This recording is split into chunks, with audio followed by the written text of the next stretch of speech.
Hello everyone, I am सार्थक, PCCP maths faculty at resonance. आज हम मैथ्स का जो बोर्ड का पेपर हुआ है स्टैंडर्ड, जिसका कोड है 30/4/3, है ना, इस पेपर को डिस्कस करने जा रहे हैं। ठीक है, तो इसके जो बेसिक इंस्ट्रक्शंस थे, जनरल इंस्ट्रक्शन, वो पहले समझ लेते हैं क्या है। ठीक है, टाइम था 2 आवर्स का, मैक्सिमम मार्क्स हैं 40। बोल रहा है कि इस क्वेश्चन पेपर में 14 क्वेश्चंस हैं, सभी कंपलसरी हैं। 3 सेक्शन में डिवाइड किया गया है, ABC है।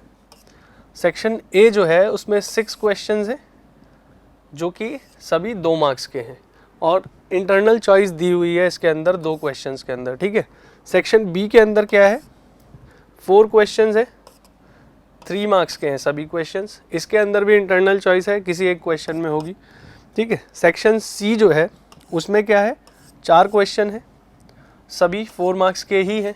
ठीक है, इसमें भी इंटरनल क्वेश्चन है, इंटरनल चॉइस है आपके पास एक क्वेश्चन में। सही है, तो इस तरीके से है। और लास्ट सेक्शन में, सेक्शन C में 2 केस स्टडी बेस्ड क्वेश्चन भी हैं हमारे पास। ठीक, तो चलो शुरू करते हैं। देखो ज़रा, तो ये हमारा क्वेश्चन 1 है। क्वेश्चन 1 में बोल रहा है, find the value of k for which the quadratic equation 2kx² minus 40x plus 25 equal to 0 has real and equal roots, है ना। अब आपने पढ़ा होगा कि किसी क्वाड्रेटिक इक्वेशन के रियल और इक्वल रूट्स कब होते हैं, है ना। कब होते हैं, जब उसका d 0 होता है, d यानी डिस्क्रिमिनेंट, है ना। और डिस्क्रिमिनेंट निकालने का फॉर्मूला क्या था, b² माइनस 4ac, जहाँ पर a b c आप जानते हैं क्या होता था। a होता था x² का कोफिशिएंट, b x का कोफिशिएंट और c कांस्टेंट टर्म, है ना। तो b की वैल्यू पुट कर ले, कितना है, -40 square minus 4 into AC, a कितना है 2k, c कितना है 25, ये 0 के इक्वल है। 40 का स्क्वायर 1600 हो गया, माइनस 25 इंटू 400 इंटू 200, तो इसको उधर भेज दो तो 1600 इज इक्वल टू 200 के। तो k की वैल्यू कितनी आ गई, 1600 अपॉन 200 दैट इज 8, है ना। तो k ही फाइंड करना था हमें, तो k की वैल्यू 8 आ गई है। ये 2 मार्क्स का था क्वेश्चन। ठीक है, नेक्स्ट पे चलते हैं। इसमें चॉइस है अपने पास। ठीक है, तो ये क्या कह रहा है, सॉल्व फॉर x, सॉल्व करो, x की वैल्यू निकालो। तो देखो किस तरीके से कर सकते हैं।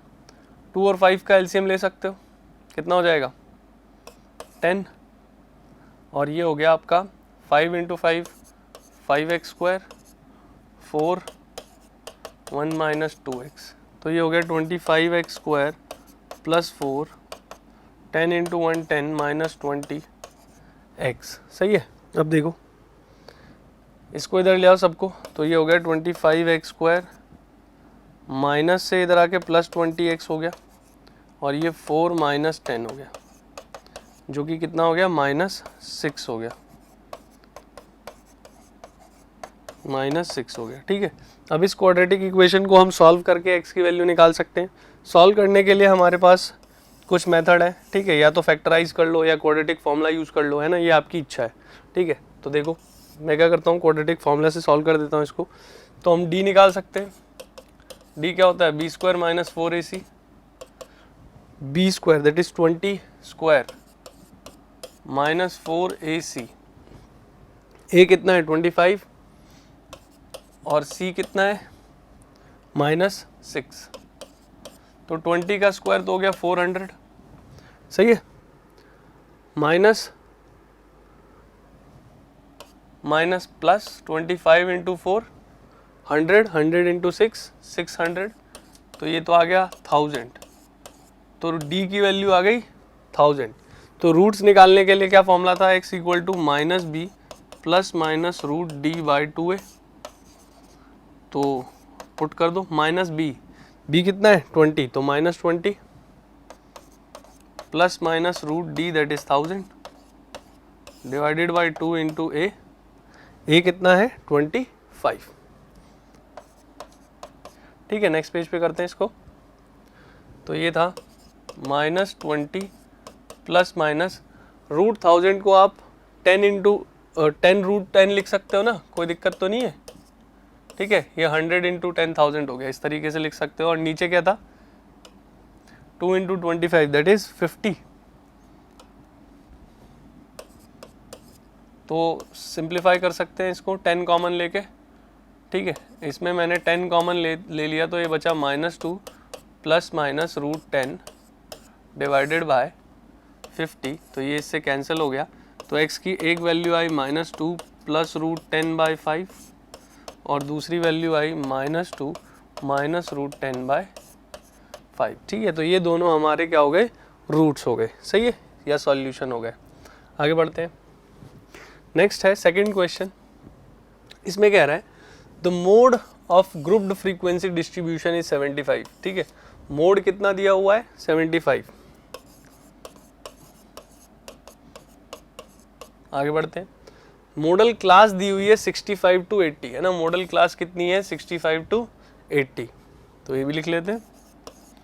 Model class is 65 to 80।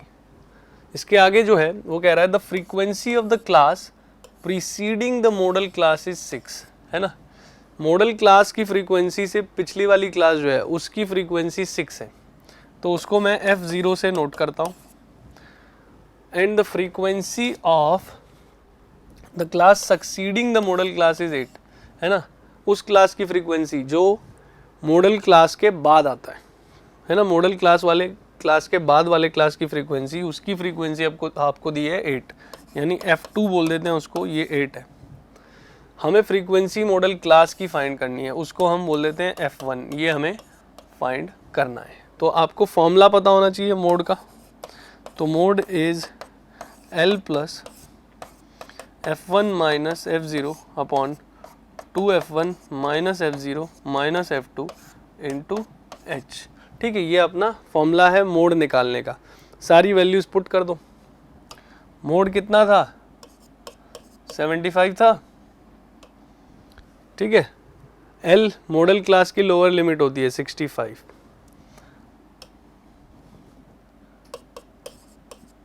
Plus F1 minus F0, F1 यानी ये जो कि हमें फाइंड ही करना है, माइनस F0 दैट इज 6, तो F1 minus 6 upon 2F1 minus F0 minus F2, 6 minus है ना 6 और 8, माइनस 6 माइनस 8 इंटू H यानी हाइट ऑफ क्लास या क्लास साइज, जो कि कितना है 15 है, 65 to 80 है ना। तो इसको सॉल्व कर लेते हैं। ये इधर आके सब्ट्रैक्ट हो गया 10, 75 माइनस 65, और ये हो गया F1 minus 6 upon 2F1 minus 6 minus 8 minus 14 into 15, तो ये तो कट रहा है, 5 2 जा 5 3 जा, बस इसको सिंप्लीफाई कर लो। 2 into 2 4F1 minus 2 into 14 28, 3F1 minus 18 3 6 जा, और F1 को इधर ले आओ, 4F1 माइनस 3F1 और ये माइनस 18 प्लस 28, तो ये तो F1 ही आ गया, 28 माइनस 18 10। तो F1 की वैल्यू यानी मॉडल क्लास की फ्रीक्वेंसी जो है वो कितनी हो जाएगी, 10 हो जाएगी, सही है। नेक्स्ट पे चलें। देखो नेक्स्ट है थर्ड क्वेश्चन। थर्ड क्वेश्चन में कह रहा है the curved surface area of right circular cylinder is 176 centimetre square, है ना। CSA ऑफ सिलेंडर हमें दिया हुआ है कितना, 176 सेंटीमीटर स्क्वायर। आगे क्या कह रहा है, and its volume is 1232 cubic centimetre, है ना। वॉल्यूम दिया हुआ है सिलेंडर का, दैट इज 1232 सेंटीमीटर क्यूब। तो CSA ऑफ सिलेंडर का फॉर्मूला आप जानते होगे, 2πRH, ठीक है, जो कि 176 है। वॉल्यूम का फॉर्मूला हम जानते हैं πr²h होता है।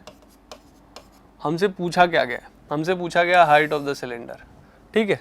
तो अगर मैंने रेडियस निकाल ली, ठीक है, और यहाँ पुट कर दिया तो हाइट आ जाएगी, पर अभी मेरे पास नहीं है, दोनों ही चीज़ें नहीं है। तो मैं क्या करता हूँ, एक अगर इसको इक्वेशन 1 बोलें और इसको इक्वेशन 2 बोलें तो इक्वेशन 2 से 1 को डिवाइड कर दो या 1 को 2 से डिवाइड कर दो, है ना, डिवाइड 2 बाय 1। ऐसा क्यों कर रहा हूँ मैं, क्योंकि आप देखोगे तो दोनों में ही h है, तो जब डिवाइड करेंगे तो h से h तो कैंसिल आउट हो जाएगा एटलीस्ट, है ना, और उससे रेडियस यानी r की वैल्यू आ जाएगी। ठीक है, तो कर देते हैं, देखो क्या हो जाएगा 2 बाई 1, है ना, pi r square h by 2 pi r h, और दूसरी तरफ है 1232 डिवाइडेड बाई 176। तो देखो h से h तो कट गया, एक r से एक r भी कट गया, पाई से पाई भी कट गया, तो बचा क्या r बाई 2 और इधर 1232 176। अब इसको काटो, है ना, ये 11 की टेबल में आ रहा है क्या, हाँ आ रहा है ना, 11 1 जा 11 बचा 6 और ये 6, 11 6 जा 66 ये भी आएगा, 11 1 जा 11 बचा 1, 11 1 जा 11 बचा 2, 22 11 2 जा 16 की टेबल में आता है, 16 7 जा 112। तो रेडियस कितनी हो गई 2 इंटू 7 दैट इज 14, रेडियस हो गई 14 सेंटीमीटर। हमें हाइट चाहिए, आप रेडियस की वैल्यू यहाँ पर भी पुट कर सकते हो, अब तो यहाँ पुट कर दो हाइट आ जाएगी, तो कर देते हैं। 2 पाई आर एच हमें दिया हुआ था 176,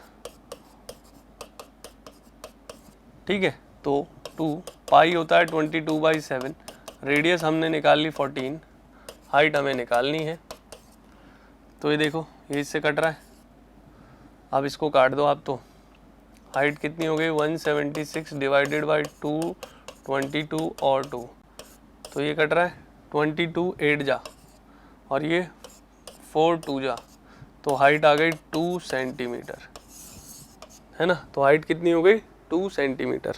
सही है, नेक्स्ट पे चलते हैं। नेक्स्ट है, इसमें ही चॉइस थी अपने पास, कह रहा है the largest sphere that is carved out of the solid cube of side 21 centimetre.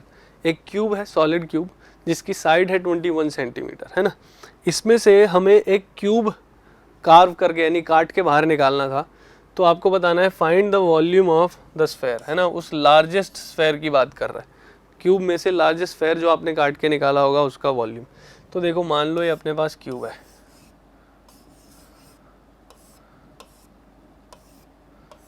ठीक है, इसमें से जब मैं स्फेयर निकाल रहा हूँ तो ऐसा ही कुछ स्फेयर होगा ना जो कि एकदम पूरा इसके अंदर फिट होगा, कोई दिक्कत तो नहीं है। मैक्सिमम यानी लार्जेस्ट स्फेयर जो होगा वो एकदम पूरा फिट होगा, यानी उस स्फेयर का जो डायमीटर होगा वो इतना ही तो होगा, सही बात है, इतना ही तो हो सकता है मैक्सिमम, पर क्योंकि इसकी सारी साइड सेम है यानी इसका डायमीटर जो है मैक्सिमम क्या होगा, इसके बड़ी वाली साइड सारी सेम है तो साइड के इक्वल होगा, तो डायमीटर जो होगा ना वो कितना होना चाहिए 21 सेंटीमीटर ही होना चाहिए, क्यूब की साइड के इक्वल होना चाहिए, वो मैक्सिमम स्फेयर के लिए है, सबसे बड़ा स्फेयर जो होगा। तो रेडियस कितनी हो गई 21/2। अब हमें निकालना है इस स्फेयर का वॉल्यूम, सिंपल है, तो वॉल्यूम ऑफ स्फेयर आप फॉर्मूला जानते हो क्या होता है 4/3 पाई आर क्यूब, लगा दो 4/3 इंटू पाई 22/7 इंटू 21/2 21/2 21/2, सॉल्व कर दो, 7 3 जा 3 से 3 कट गया, 2 2 जा 4 और कुछ बचा क्या, ये बचा 2 से 11, सही है, और कुछ नहीं बचा ना, नहीं, तो 21 इंटू 21 कितना होता है 441, फिर 441 को 11 से मल्टीप्लाई करोगे तो ये आएगा 1584, तो 4851 सेंटीमीटर क्यूब जो होगा वो सबसे बड़े स्फेयर का वॉल्यूम होगा जो कि इस क्यूब में से निकाला जा रहा होगा। सही है, आगे बढ़ते हैं। नेक्स्ट है फोर्थ क्वेश्चन, कह रहा है find the sum of all 11 terms of an AP whose sixth term is 30, है ना, एक एपी का सिक्स्थ टर्म जिसको आप A6 से लिखोगे वो दिया हुआ है 30, है ना, कितना 30, आपको फाइंड करना है उसके 11 टर्म्स का सम। ठीक है, अब देखो A6 का मतलब इसको आप a plus n minus 1 into d कह सकते हो ना, ए एन का फॉर्मूला जो होता है, तो उसके अकॉर्डिंग ये a प्लस 5d हो जाएगा। ठीक है, इसको रख लो। अब S11 Sn का फॉर्मूला हम जानते हैं ना, क्या होता था, n/2 2a plus n minus 1 into d. इसके अकॉर्डिंग S11 क्या होगा, 11/2 है ना। a तो फर्स्ट टर्म है जो कि नहीं पता, n पता है, 11 माइनस 1 इंटू डी नहीं पता, तो ये हो गया 11/2 2a plus 11 minus 1 that is 10d। ठीक है, अब आप ध्यान दो तो यहाँ पर 2 कॉमन है, बचा क्या, a प्लस 5d। इससे फ़ायदा ये हुआ कि a प्लस 5d की वैल्यू हमने इक्वेशन 1 में ले रखी है 30, पुट कर दो 11/2 इंटू 2 इंटू 30, 2 से 2 कट गया, 11 3 जा 33 और ये 0 है ना, तो 330 जो है वो सम हो जाएगा। सही है, समझ में आ गया होगा। नेक्स्ट पे चलते हैं। नेक्स्ट है find the median of the following distribution, है ना।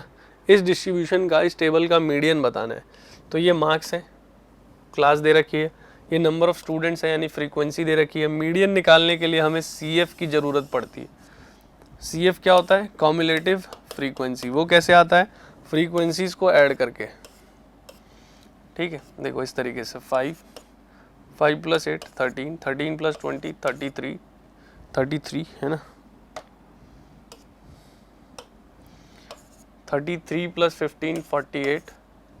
ठीक है, 48 प्लस 7 55, 55 प्लस 5 60। तो ये आ गया है ना। अब जो फ्रीक्वेंसीज हैं उन सब के सम को हम n बोलते हैं, है ना, जो कि कितना है, यही तो है, सभी फ्रीक्वेंसी का सम 60। तो n अपने पास है 60। तो हम क्या करते हैं, इसमें n/2 निकालते हैं जो कि 60/2 है, जो कि 30 है। अब n/2 से जस्ट बड़ा नंबर हम CF में ढूंढते हैं। CF में हम n/2 से जस्ट बड़ा नंबर ढूंढते हैं, और वो कौन है, 30 से जस्ट बड़ा 33 तो है। तो जिस भी क्लास में वो था, इसी क्लास को हम बोलते हैं मॉडल क्लास। ठीक है, सॉरी है ना, मीडियन निकाल रहे हैं ना हम, तो मीडियन क्लास बोलते हैं इसको। ठीक है, इसको हम क्या बोलते हैं, मीडियन क्लास। मीडियन क्लास बोलते हैं इसको। अब देखो मीडियन क्लास तो आ गई, मीडियन निकालने के लिए जो फॉर्मूला होता है वो भी आपको पता होना चाहिए। वो क्या होता है, L plus n/2 minus CF upon F into H, है ना। ये मीडियन निकालने का फॉर्मूला होता है। अब वैल्यूज पुट कर दो बस आप। ठीक है, क्या आ जाएगा, L कितना है, L होता है lower limit of the median class 20 plus n/2, n/2 is 30 minus CF जो होता है वो जो मीडियन क्लास है उससे पिछली वाली कॉम्युलेटिव फ्रीक्वेंसी को हम CF बोलते हैं। ठीक है, जो कि कितना हो गया 13 divided by frequency of the median class that is 20। ठीक है, into H is the class size. Class size कितना है 20 to 30 का 10, तो ये आ गया 2 20 plus 30 minus 13 is 17 by 2 that is 8.5। तो 20 प्लस 8.5 इज 28.5। ठीक है, ये हमारा मीडियन हो जाएगा इस डेटा के लिए। सही है, समझ में आ गया। नेक्स्ट पे चले, देखो नेक्स्ट है क्वेश्चन नंबर 6। ठीक है, इसमें देखो क्या है, एक फिगर दी हुई है, कह रहा है there are 2 concentric circles with centre O. Concentric circle समझते हो, सेम सेंटर से बनाए हुए सर्कल, है ना, सेंटर यही है, इससे ही 2 सर्कल बना दिए। ठीक, ये कंसेंट्रिक है। आगे कह रहा है if ARC and AQB are tangents, ARC और AQB जो है वो टेंजेंट है किस पर, स्मॉलर सर्कल पर, from point A lying on the larger circle. ठीक है, A जो है वो बड़े सर्कल पर लाई कर रहा है, तो आपको फाइंड करना है लेंथ ऑफ AC। अगर AQ 5 सेंटीमीटर का है तो AQ 5 सेंटीमीटर है तो, सही है, A से Q 5 सेंटीमीटर है। अब ये सेंटर है, अगर सेंटर से क्यू को मिला दें तो ए बी क्या है, ए बी टेंजेंट था, है ना, या यूं कह लो ए क्यू क्या है, टेंजेंट है टू द ए क्यू, ये ए बी कह लो या ए क्यू कह लो, ये क्या है, टेंजेंट है स्मॉलर सर्कल के लिए, है ना, A B is tangent to smaller circle. अब टेंजेंट है तो क्यू पॉइंट ऑफ कांटेक्ट है, तो ओ क्यू जो होगा वो तो परपेंडिकुलर होगा ना ए बी पर, क्योंकि हम जानते हैं सेंटर से पॉइंट ऑफ कांटेक्ट को ज्वाइन करने वाली लाइन टेंजेंट के साथ परपेंडिकुलर होती है। और साथ के साथ ए बी बड़े सर्कल के लिए कॉर्ड भी तो है, A B is chord of bigger circle, A B chord है बड़े सर्कल की। अब अगर ये कॉर्ड है तो सेंटर से अगर कॉर्ड पर परपेंडिकुलर डाला जाए तो वो कॉर्ड को बाइसेक्ट कर देती है, ये बात भी हम जानते हैं, है ना। देयरफॉर हम कह सकते हैं कि ए क्यू और बी क्यू तो बराबर ही होने चाहिए। अब अगर ए क्यू 5 है तो बी क्यू भी 5 होगा, ठीक है। अब देखो ये 5 तो ये भी 5, तो यानी कि कह सकते हैं कि पूरा ए बी कितना हो गया 10 सेंटीमीटर, पर हमें चाहिए क्या, ए सी। अब एक पॉइंट एक्सटर्नल पॉइंट से, है ना, हमने क्या करा था, टेंजेंट बना रखे थे, तो एक एक्सटर्नल पॉइंट से सर्कल पर अगर टेंजेंट ड्रॉ किए जाते हैं तो टेंजेंट की लेंथ तो इक्वल होती है ना, इसलिए अगर ए क्यू 5 था तो ए आर भी 5 होता, और सेम प्रॉपर्टी से जो हमने यहाँ करी है उसी प्रॉपर्टी से आर सी भी 5 होता, ठीक है ना, कोई दिक्कत तो नहीं है।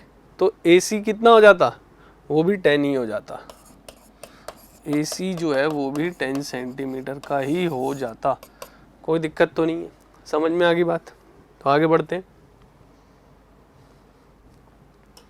आगे जो है सेक्शन ए कंप्लीट हो गया है हमारा, है ना। सेक्शन बी पर बढ़ते हैं। सेक्शन बी की बात करें तो इसमें जितने भी क्वेश्चन हैं वो 3 मार्क्स के हैं, जो कि मैं ऑलरेडी बता चुका हूँ। तो ये हमारा पहला क्वेश्चन है इस सेक्शन में, कह रहा है एक एरोप्लेन है एट ऑल्टीट्यूड ऑफ 200 मीटर, है ना, 200 मीटर की हाइट पे, उनने क्या देखा, ऑब्जर्व किया, the angle of depression of opposite points on the banks of a river to be 45 degree and 60 degree. मान लो कि ये एक नदी है, ठीक है, यहाँ कोई एरोप्लेन है, उससे रिवर के ऑपोजिट एंड्स पर क्या क्या देखा है। जब एंगल ऑफ डिप्रेशन देखा गया, मान लो ये प्लेन जो है इस हाइट पर उड़ रहा है, किस हाइट पर है ये, 200 मीटर के, यहाँ से जब एंगल ऑफ डिप्रेशन देखा गया तो रिवर के, ये रिवर का एंड्स है, ठीक है, इनके एंगल ऑफ डिप्रेशन है, एक का 45 है और एक का 60 है, ठीक है।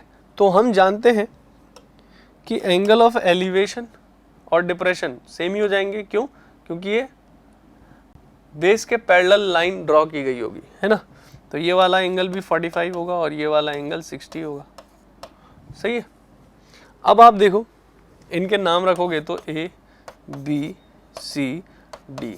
हमें क्या चाहिए, हमें चाहिए find the width of the river, width of river, river क्या है, ये पूरी सी डी रिवर ही तो है, सी डी की लेंथ चाहिए। तो एक बार ट्राइंगल ए बी सी को यूज़ करूँगा, ए बी को यूज़ करते हुए बी सी निकालूंगा, और दूसरी बार ए बी डी में ए बी को यूज़ करते हुए बी डी निकाल लूँगा। तो in triangle A B C, A B upon B C, है ना, इस एंगल के लिए ए बी क्या है, परपेंडिकुलर, और ये क्या है, बेस। तो perpendicular upon base is equal to tan theta, और थीटा कितना है, 45 है। ए बी कितना है, 200, बी सी पता नहीं, 10 45 1 होता है, तो यहाँ से बी सी कितना आ गया, क्रॉस मल्टीप्लाई करके 200 मीटर ही आ गया, ठीक है। अब देखो बी डी निकालते हैं दूसरे ट्राइंगल से। In triangle A B D A B upon B D is equal to 1060 है ना। देखो इस एंगल के लिए ए बी परपेंडिकुलर है, ये बेस है, A B by B D is 1060।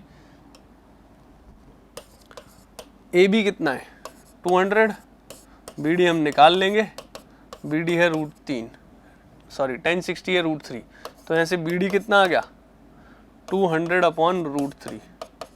ठीक है, अब इन दोनों को ऐड कर दो, बी सी और बी डी को ऐड करके सी डी यानी विड्थ ऑफ रिवर आ जाएगी। तो विड्थ ऑफ रिवर ये क्या हो जाएगी बी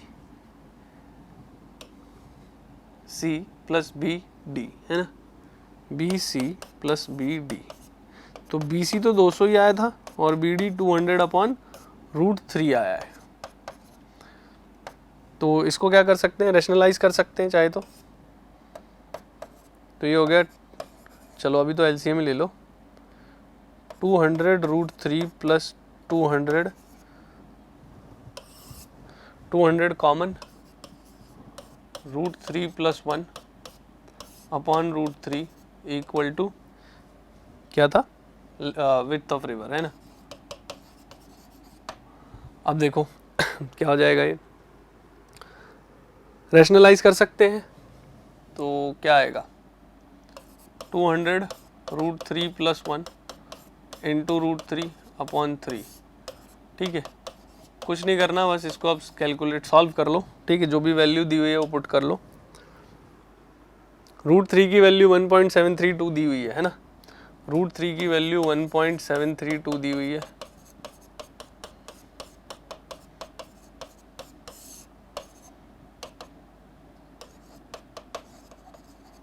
ठीक है, ये अपनी विड्थ है।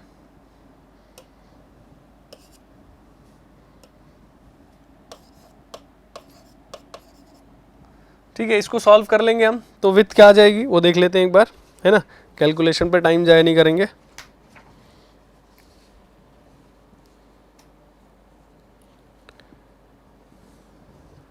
ये अपना क्या आ जाएगा, ये हो गया 200 इंटू 2.732 इंटू 1.732 डिवाइडेड बाई 3। ठीक है,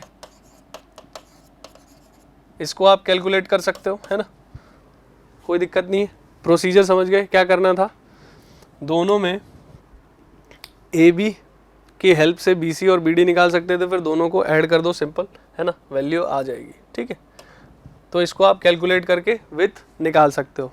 कैलकुलेट करेंगे बहुत टाइम जाएगा, आगे बढ़ते हैं। 8th क्वेश्चन पे चलते हैं।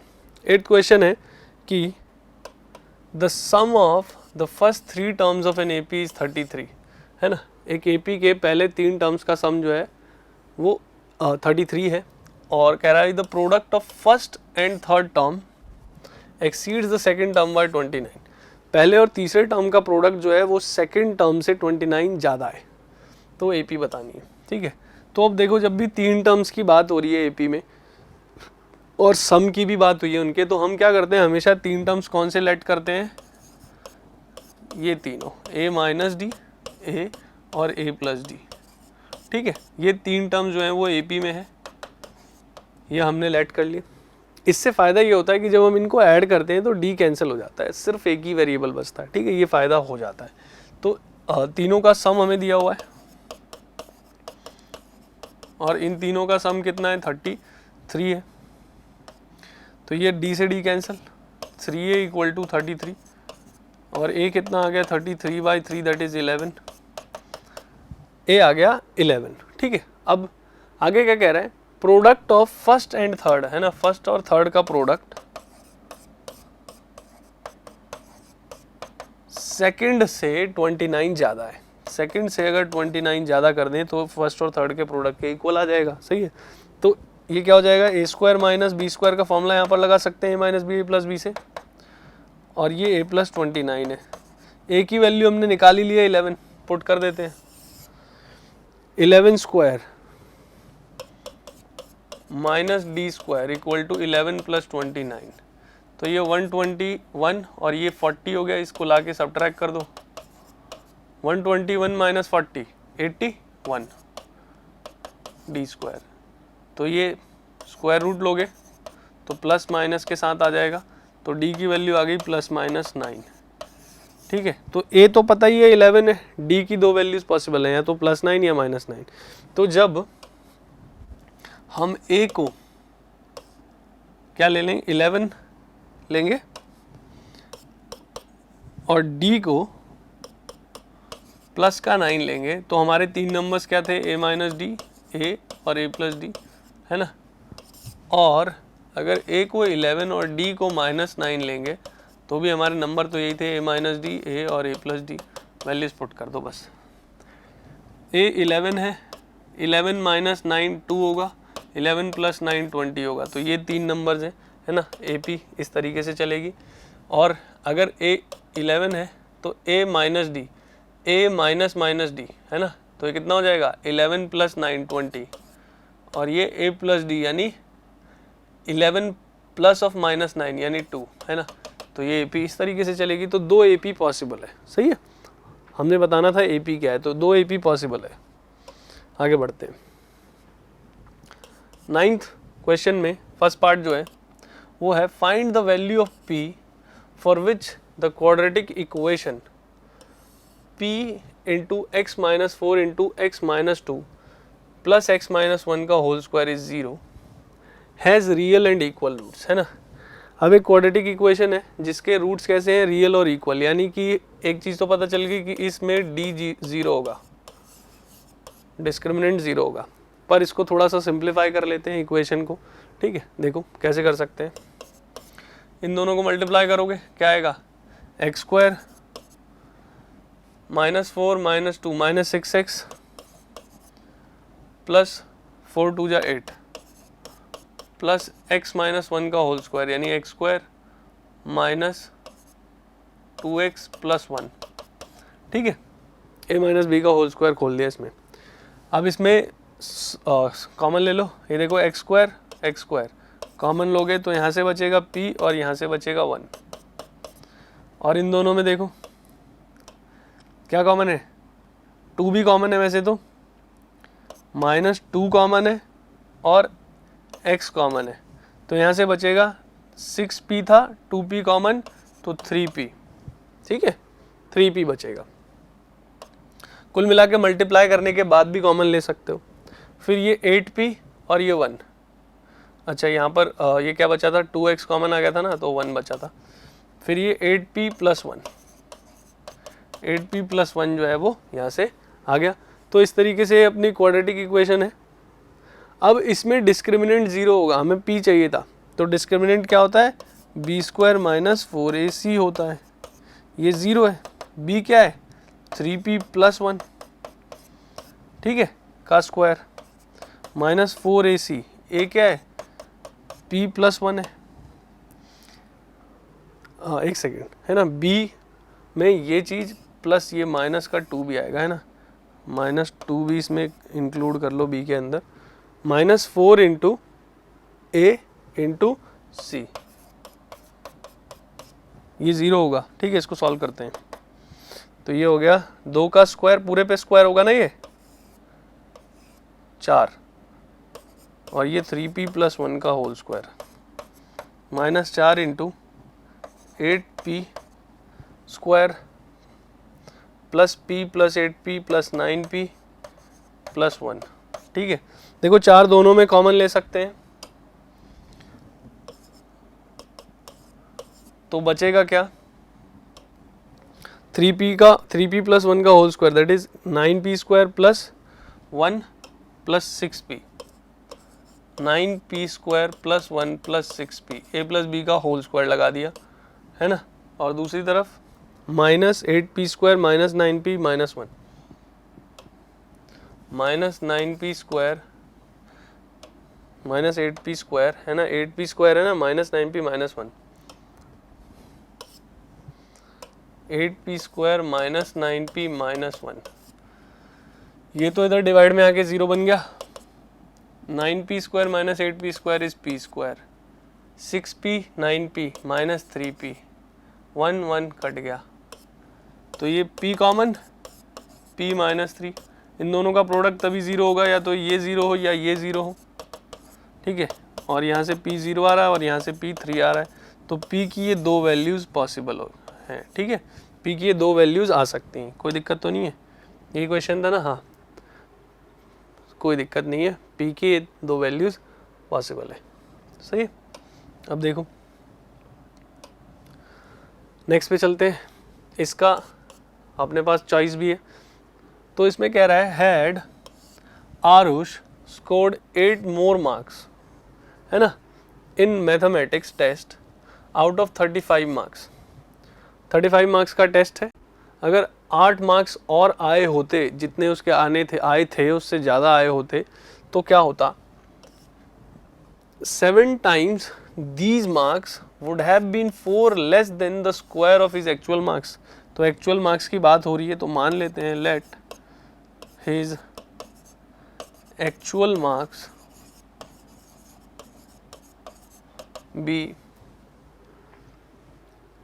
x, है ना, और नया मार्क्स जो कि जिसकी बात की जा रही है कि अगर 8 नंबर ज़्यादा आए होते तो ये नंबर बन जाते। फिर आगे कह रहा है 7 times these marks, 7 times these marks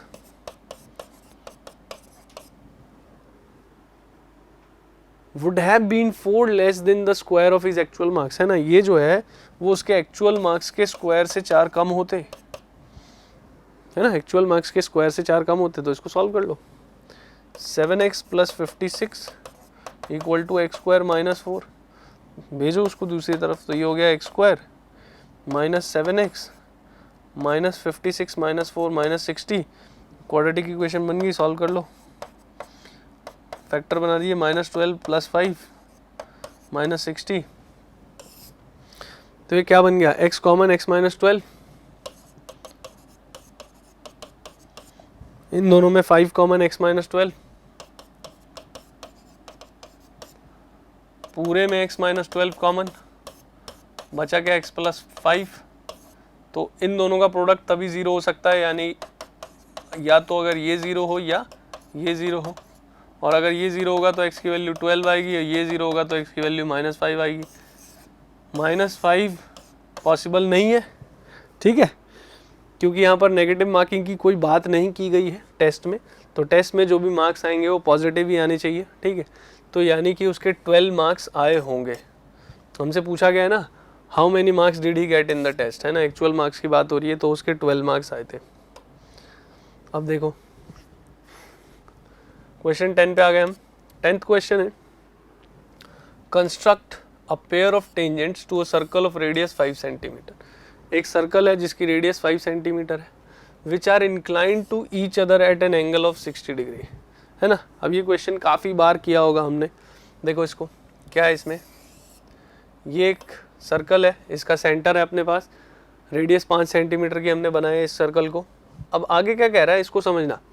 मान लो जो दोनों टेंजेंट है वो एक दूसरे के साथ 60 डिग्री का एंगल बना रहे हैं, तो ये मान लो टेंजेंट थे आपके, ये अगर 60 डिग्री का एंगल बनाते तो हम जानते हैं सेंटर से पॉइंट ऑफ कांटेक्ट परपेंडिकुलर होता है, तो ये क्वाड्रिलेटरल में इन दोनों का सम 180 है, तो इन दोनों का सम भी 180 होगा, तभी तो टोटल 360 बनेगा, है ना।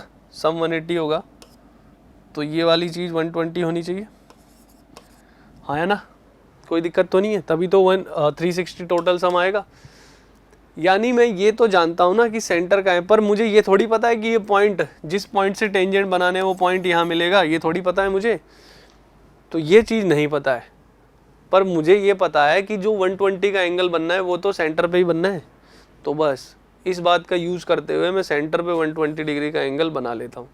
कैसे बनाऊँगा, ये सेंटर है, यहाँ सेंटर पे रखा एक आर्क 60, दूसरा आर्क 120 डिग्री का एंगल बन गया। अब अगर यहाँ से टेंजेंट गुजरने हैं तो वो टेंजेंट इस लाइन के साथ 90 डिग्री का एंगल बना रहे होंगे, तो बना दो यहाँ 90 का एंगल, है ना।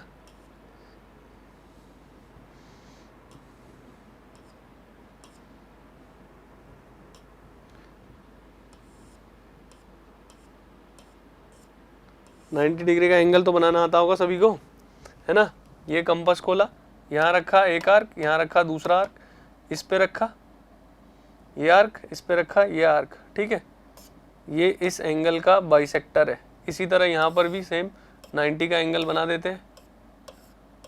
यहाँ रखा ये आर्क, यहाँ रखा ये आर्क, तो ये दोनों जहाँ भी मिलेंगे वहाँ पर 60 डिग्री का एंगल बन रहा होगा, क्योंकि ये लाइन तो टेंजेंट है, क्योंकि रेडियस यानी सेंटर से ज्वाइन करने वाली लाइन इस पर 90 डिग्री का एंगल बनाएगी, ठीक है।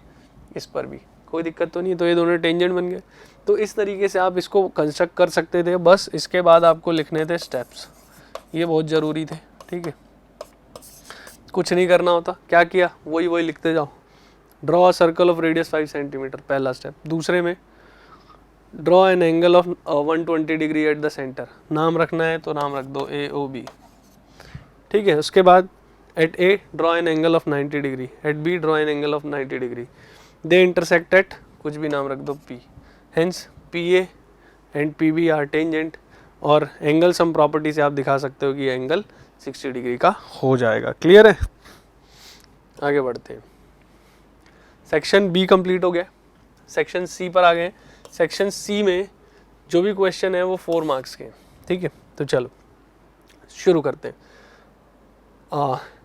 11th क्वेश्चन है, from the top of an 8 metre high building, एक बिल्डिंग है जिसकी हाइट है 8 मीटर, उसके टॉप से एंगल ऑफ एलिवेशन जो है वो किस चीज़ का, एक केबल टावर के टॉप का 60 डिग्री है। एक बिल्डिंग है 8 मीटर की, इसके टॉप से केबल टावर का एंगल ऑफ एलिवेशन, यानी केबल टावर इससे बड़ा होगा तभी तो एंगल ऑफ एलिवेशन की बात हुई है। जब भी एंगल ऑफ एलिवेशन आए मतलब आप ऊपर देख रहे हो, तो इसके टॉप से भी ऊपर देखना है, यानी वो उससे भी बड़ा होगा। तो इसका एंगल ऑफ एलिवेशन कितना है, 60 डिग्री। आगे क्या कह रहा है, and the angle of depression of its foot is 45, उसके फुट का एंगल ऑफ डिप्रेशन जो है वो कितना है, 45 है। ये एंगल ऑफ डिप्रेशन होता है, पर क्योंकि ये दोनों पैरेलल होते हैं इस वजह से अल्टरनेट से ये वाला भी 45 ही होगा। अब हम इनके नाम रख देते हैं, ABCDE। अब आपको निकालना क्या है, हाइट ऑफ द टावर, यानी ये पूरा निकालना है आपको, ठीक है। तो इसके लिए क्या कर सकते हो, पहले तो ट्राइंगल CDE लो। CDE में CD है और जितना CD होगा उतना ही B से E होगा, दैट इज 8 मीटर, है ना, है ना। तो ये वाला हिस्सा आ गया, इसकी हेल्प से मैं DE निकाल सकता हूँ, निकाल लेता हूँ। In triangle CDE, CD upon DE is equal to 1045 degree, क्योंकि इस एंगल के लिए परपेंडिकुलर है, बेस है, परपेंडिकुलर अपॉन बेस 10 थीटा होता है। CD 8, DE हमें नहीं पता है, और 1045 1 होता है। तो यहाँ से DE की वैल्यू 8 मीटर ही आ गई, DE 8 मीटर आ गया। अब अगर DE 8 मीटर आ गया है तो जितना DE है उतना ही BC होगा, सही है ना, जितना DE है उतना ही BC होगा। DE will be equal to BC will be equal to 8 metre. अब देखो, BC की हेल्प से ट्राइंगल ABC में AB निकाल सकते हैं, निकाल देते हैं। इन ट्राइंगल ABC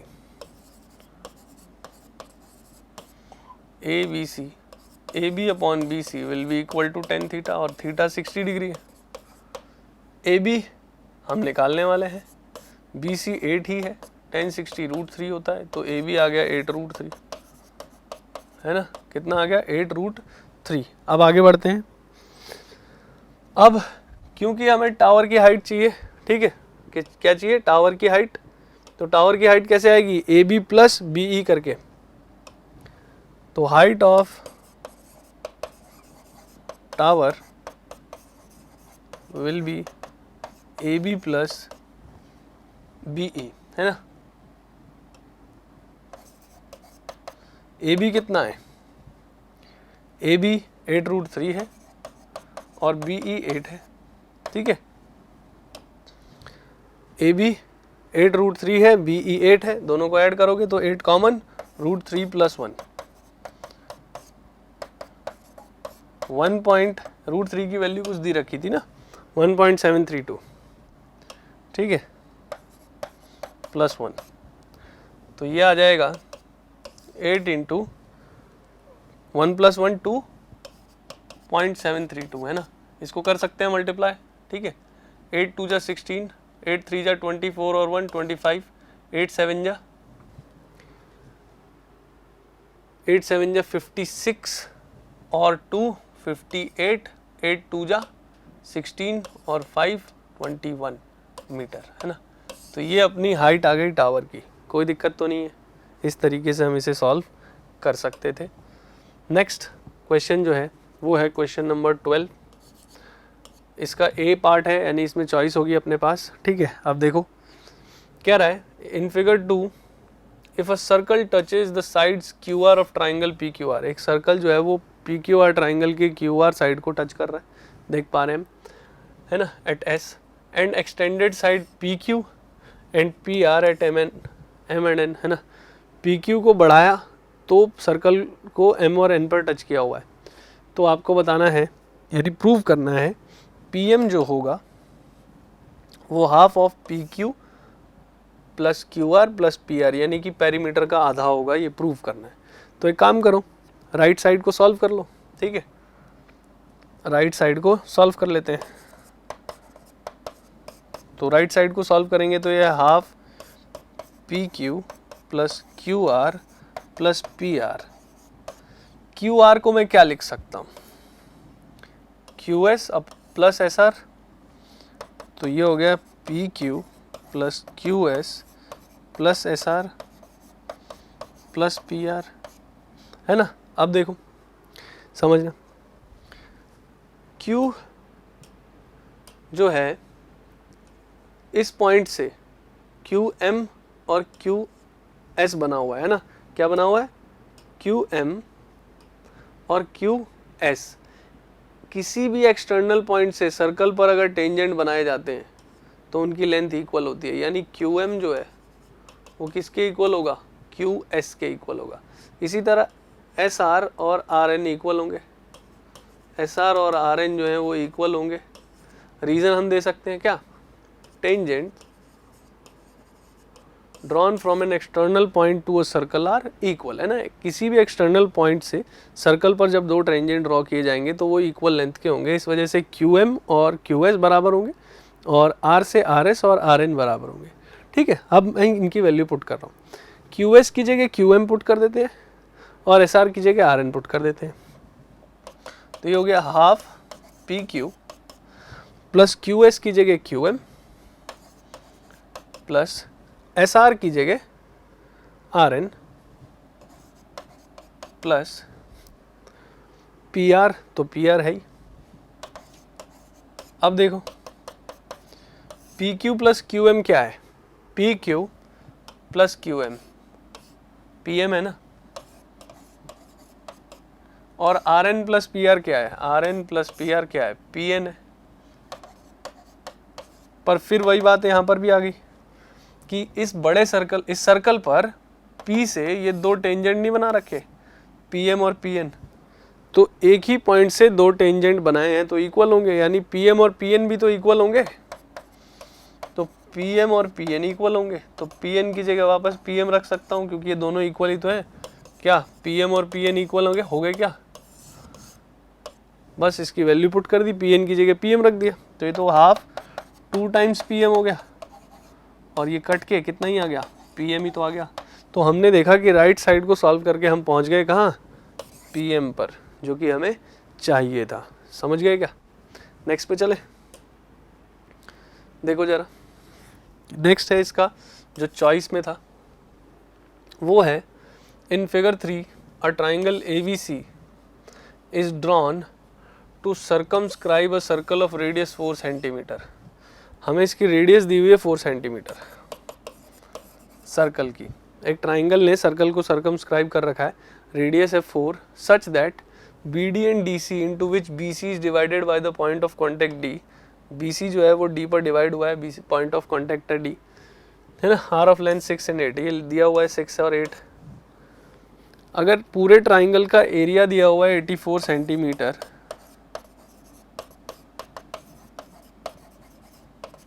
तो हमें बताना है AB और AC की लेंथ क्या होगी, AB और AC की लेंथ क्या होगी, ठीक है। तो देखो क्या कर सकते हैं, देखो ये पॉइंट ऑफ कांटेक्ट है D, ये भी पॉइंट ऑफ कांटेक्ट है, ये भी पॉइंट ऑफ कांटेक्ट है, इनके नाम रख लो EF, ठीक है। इनको मिला लो और इसको भी मिला लो। इससे क्या होगा देखना, इससे अगर हम ध्यान दें तो ये पॉइंट ऑफ कांटेक्ट है और ये सेंटर है, सेंटर से पॉइंट ऑफ कांटेक्ट को ज्वाइन करने वाली लाइन परपेंडिकुलर होता है, ठीक है। ये हो गया। तो अब आपके पास 3 ट्राइंगल दिख रहे हैं, एक है ट्राइंगल BOC, एक है ट्राइंगल AOC और एक है AOB। इन तीनों को ऐड करें तो पूरा ट्राइंगल बन जाएगा बड़ा वाला, दैट इज ABC, है ना। तो आगे बढ़ते हैं, अब देखो इसको अभी समझेंगे। साथ में अगर हम देखें तो एक ही पॉइंट से अगर 2 टेंजेंट ड्रॉ किए जाएं तो उनकी लेंथ इक्वल होती है, यानी BD और BF इक्वल होने चाहिए। सिमिलरली C से D और C से E इक्वल होने चाहिए। इसी तरह A से F और A से E इक्वल होने चाहिए। अब देखो ये 6 है तो ये भी 6 होगा, CD 8 है तो CE भी 8 ही होगा। इन दोनों के बारे में नहीं पता तो इनको चलो कह देते हैं कि ये दोनों X लेंथ के हैं, ठीक है। तो ये X, ये X, ये 8 सॉरी ये 6 था, है ना, ये 6 ये 8। अब देखो ये क्या चीज़ है, ध्यान देना, ये क्या चीज़ है, रेडियस जो कि 4 है। ये क्या चीज़ है, रेडियस जो कि 4 है। ये क्या है, रेडियस 4 है। तो अगर मैं नीचे ट्राइंगल जो है कौन सा, देखो जरा ये वाला ट्राइंगल है ना, इस ट्राइंगल की बात करें तो इसका एरिया कैसे निकाल सकता हूं मैं, half into base into height निकाल सकता हूं। इसी तरह अगर इस ट्राइंगल की बात करता हूं तो इसका एरिया कैसे निकाल सकता हूं, half into base into height, सही है। सेम जो बचा हुआ ट्राइंगल है कौन सा बच गया, ये वाला,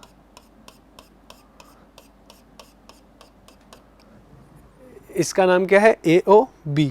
इसका एरिया अगर निकालूं तो कैसे निकाल सकता हूं, half into base into height, है ना। और इन तीनों को आप देख पा रहे होगे कि इन तीनों को ऐड करने के बाद क्या बनने वाला है, पूरा ट्राइंगल ABC बनने वाला है, हाँ है ना, पूरा ट्राइंगल ABC बनने वाला है। तो बस इस चीज को सॉल्व करते हैं। Area of ABC must be equal to area of AOB plus area of BOC plus area of AOC, ठीक है। ABC का एरिया तो हमें पता ही है 84 है। AOB का एरिया आप देख लो, AOB ये वाला ट्राइंगल है, half into base that is x plus 6 into height 4, है ना। तो ये हो गया half into x plus 6 into 4 plus BOC का एरिया, BOC का हाफ इंटू बेस यानी 14 into height, half into 14 into height 4 plus AOC का half into 8 plus x into 4,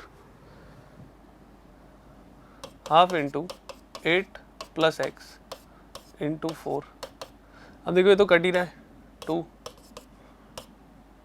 2 2 2 common भी ले सकते हो चाहो तो क्या बचा, x plus 6 plus 14 plus 8 plus x, 2 से काट दो 42, ये बचा x प्लस x 2x,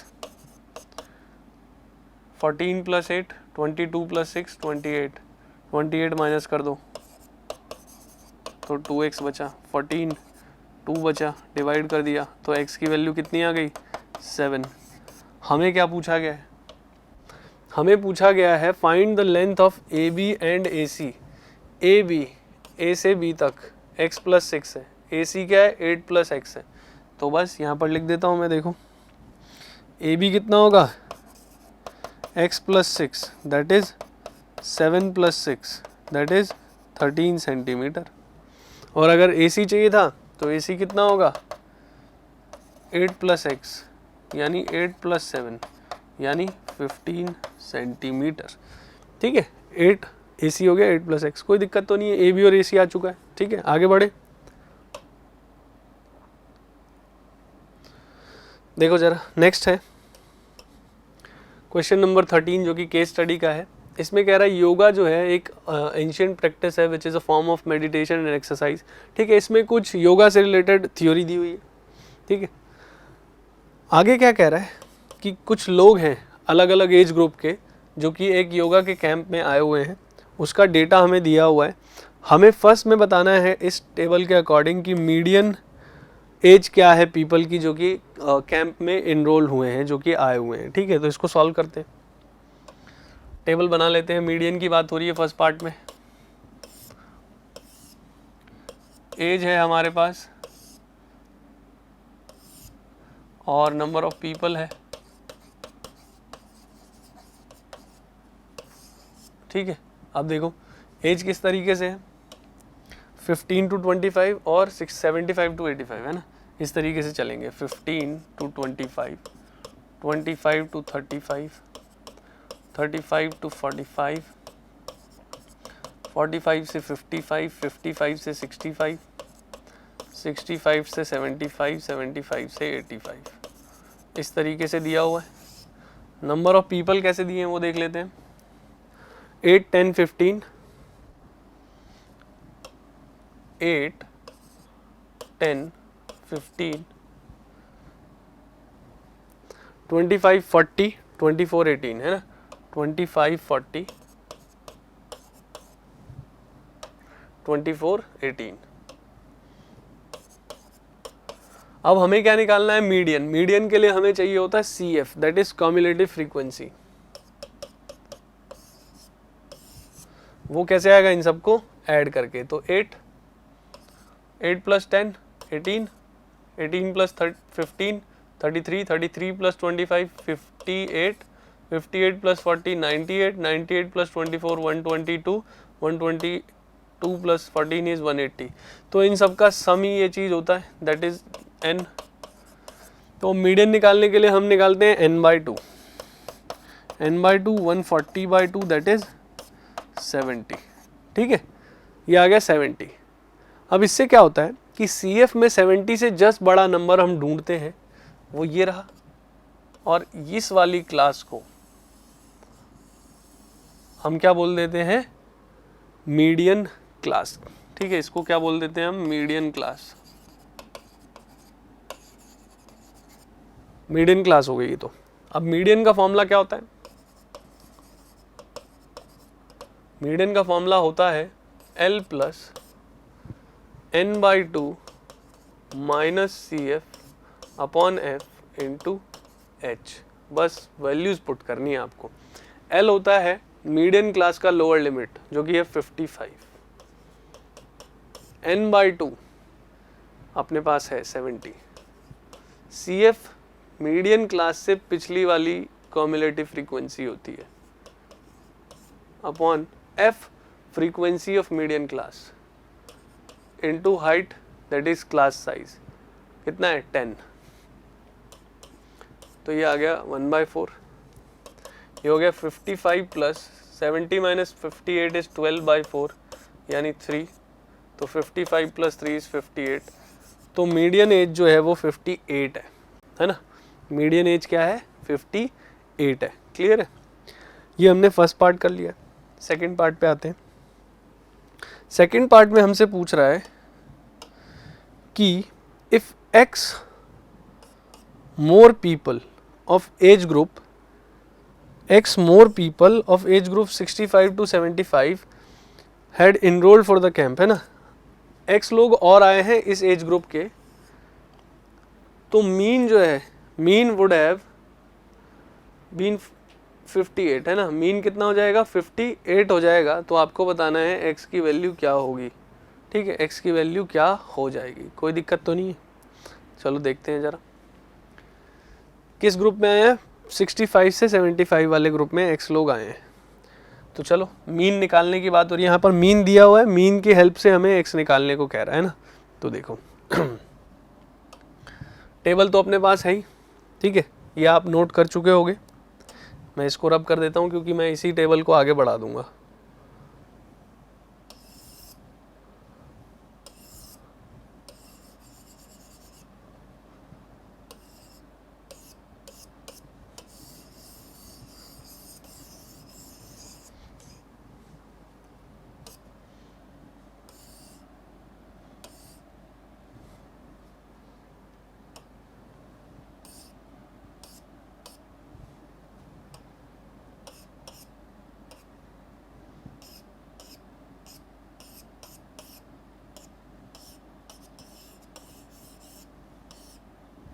ठीक है, देखो जरा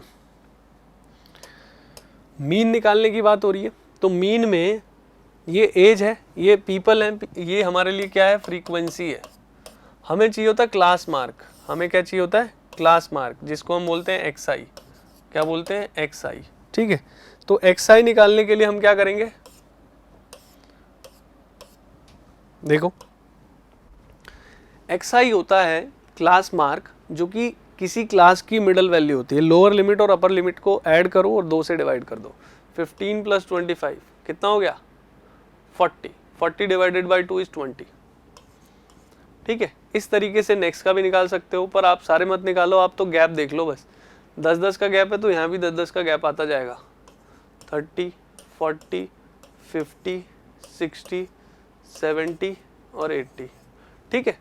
अब उसने कहा था कि 65 to 75 वाले क्लास में x लोग और आ गए हैं, तो इसलिए इस सब का टोटल भी x और बढ़ गया होगा, ठीक है, कोई दिक्कत तो नहीं है। अब मीन निकालने का फॉर्मूला आप जानते हो क्या होता है, मीन का फॉर्मूला होता है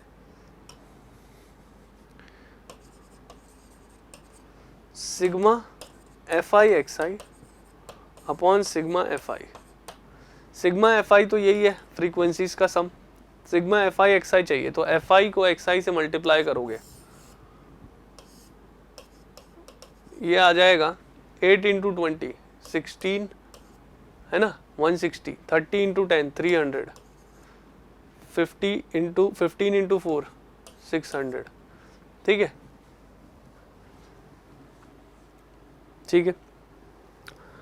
25 से 125 पे 0, 6 4 जा 24, 7 4 जा 28, 7 2 जा 14 और 2 16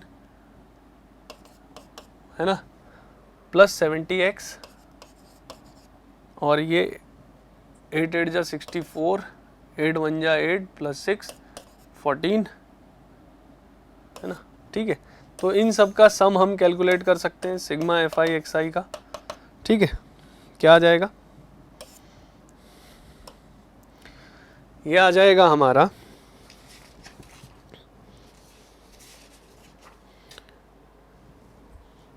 7830 + 70x, 7830 + 70x, ठीक है। इन सब को ऐड करके ये आएगा और ये 70x तो है ही, ठीक है। अब वैल्यू पुट कर दो, मीन निकाल दो, मीन तो है ही एक्चुअली, x निकाल लो। तो मीन हमें दिया हुआ था 58 plus sigma fxi 7830 + 70x upon कितना है 140 + x, ठीक है। इसको मल्टीप्लाई कर सकते हो, ये मल्टीप्लाई करके आ जाएगा आपका 8120 + 58x और ये हो गया 7830 + 70x, ठीक है। इसको आप क्या करो, सब्ट्रैक्ट कर लो यहाँ लाके, 8120 - 7830 और इसको उधर भेज दो 70x - 58x, ये आ गया आपका 290 और ये 12x, 12 मल्टीप्लाई में है तो 290/12 कर दो, x आ गया कितना, ये आ जाएगा आपका 24 पॉइंट समथिंग, है ना, 24.16 पर x तो नंबर ऑफ पीपल है ना यहाँ पर, तो पीपल फ्रैक्शन में तो होंगे नहीं, तो आप लिखोगे अप्रॉक्सीमेटली 24 पीपल जो है उन्होंने पार्टिसिपेट किया है। कोई दिक्कत तो नहीं है, हमसे यही पूछा गया था कि कितने लोगों ने पार्टिसिपेट किया है। तो आगे बढ़ते हैं। 14th क्वेश्चन जो है उसमें खुर्जा एक सिटी है Indian state of Uttar Pradesh, है ना, उत्तर प्रदेश में एक कोई सिटी है खुर्जा जो कि पॉटरी के लिए बहुत फेमस है, उसके बारे में कुछ कुछ दिया हुआ है, ठीक है। इसमें आगे क्या कह रहा है हमसे कि एक तो सिलेंडर है और एक हेमिस्फेयर है, इनके बारे में हमसे क्या पूछा जा रहा है वो देखो आप। क्या कह रहा है फर्स्ट में, the internal radius of hemispherical bowl, है ना, filled with completely with water is 9 centimetre, है ना। हेमिस्फेयर की जो इंटरनल रेडियस है वो 9 सेंटीमीटर है, तो लिख लेते हैं इसको, है ना। रेडियस ऑफ हेमिस्फेयर कितना है, 9 सेंटीमीटर, है ना। इसको मैं आर से डिनोट कर देता हूँ। आगे क्या दिया हुआ है, आगे दे रहा है and height and radius and height of cylindrical jar is 1.5 centimetre and 4 centimetre, है ना। रेडियस है 1.5 सिलेंडर की और हाइट है 4। Radius of cylinder that is कितना है 1.5, इसको स्मॉल आर से रिप्रेजेंट कर देते हैं और हाइट जो सिलेंडर की है उसको एच से रिप्रेजेंट कर देते हैं 4 सेंटीमीटर। आगे क्या कह रहा है वो देखो, आगे कह रहा है if the hemispherical bowl is to be emptied in cylindrical jars then how many cylindrical jars are required. जो बाउल में पानी है उसको अगर सिलेंडर में पलटते जाएं तो कितने सिलेंडर्स की ज़रूरत पड़ेगी। तो आप ऐसे समझ लो, अगर मैं कहता हूँ 10 लीटर, है ना, पानी है हेमिस्फेरिकल बाउल में और एक सिलेंड्रिकल बाउल में 2 लीटर आता है, तो कितने चाहिए होंगे ऐसे, कितना पानी है और एक में कितना आएगा उससे डिवाइड करके देख लो कितना चाहिए होगा, 5 आपको चाहिए होंगे जार, है ना। इस तरीके से आप कर सकते हो, ठीक है। तो यानी कि यहाँ पर अगर मैं बोलूँ नंबर ऑफ सिलेंड्रिकल जार, वो क्या हो जाएगा, वो हो जाएगा volume of hemisphere upon volume of cylinder. अब देखो हेमिस्फेयर का वॉल्यूम क्या होता है 2/3 पाई आर क्यूब और सिलेंडर का वॉल्यूम क्या होता है पाई आर स्क्वायर एच। पाई से पाई तो काट दो, ठीक है। अब देखो 2/3 तो है ही, आर का क्यूब आर 9 का cube divided by R square यानी 1.5 स्क्वायर इंटू हाइट, हाइट कितनी है 4, तो ये देखो कट रहा है 3 3 जा, ये इससे कट रहा है 2 टाइम्स, ठीक है। ये 2 2 जा 4, ये 1.5 इंटू 6 9 होता है, तो 6 9 जा 54, तो 54 सिलेंड्रिकल जार्स की ज़रूरत पड़ेगी पूरा हेमिस्फेरिकल पानी से भरने के लिए, है ना, उसका सारा पानी उसमें पलटने के लिए। तो ये तो फर्स्ट पार्ट हो गया। सेकंड पार्ट में क्या कह रहा है, if in the cylindrical jar full of water, है ना, अगर सिलेंड्रिकल जार पूरा भरा हुआ है पानी से और एक कोनिकल फनल है अपने पास सेम हाइट और सेम डायमीटर का, है ना, यानी हमारे पास जो सिलेंडर था जिसका डायमीटर या रेडियस जो है वो सेम 1.5 है और हाइट 4 है, उसी डायमेंशन का, ठीक है, उसी डायमेंशन का एक कोन आ जाए अपने पास, यानी 1.5 रेडियस और सेम हाइट दैट इज 4, तो होगा क्या, कोनिकल फनल सेम डायमेंशन का है, अगर उसको इमर्स किया जाए यानी कि उसमें डाला जाए सिलेंड्रिकल जार के अंदर, then how much water will flow out, कितना पानी बाहर आ जाएगा। तो देखो पानी वही बाहर आएगा, जितना वॉल्यूम अंदर जाएगा उतना वॉल्यूम बाहर आ जाएगा, सीधी सी बात है। तो कितना वॉल्यूम अंदर जा रहा है, जो कोन का वॉल्यूम है ना, कोई दिक्कत तो नहीं है। तो कोन का जो वॉल्यूम है उतना अंदर जा रहा है, यानी उतना ही बाहर आ जाएगा।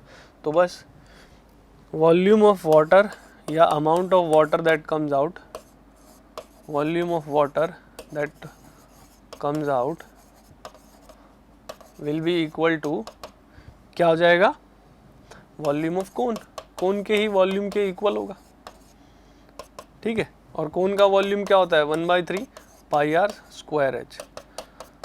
पाई है 22/7, रेडियस हमारे पास है ही 1.5 स्क्वायर इंटू हाइट भी 4 है।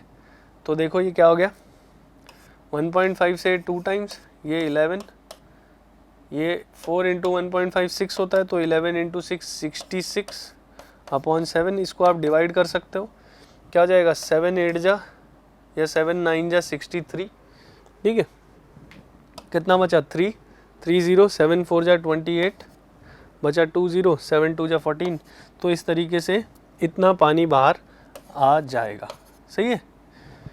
तो ये हमने जो हमारा पेपर था आज का स्टैंडर्ड, ठीक है, जिसका कोड क्या था 30/4/3, है ना।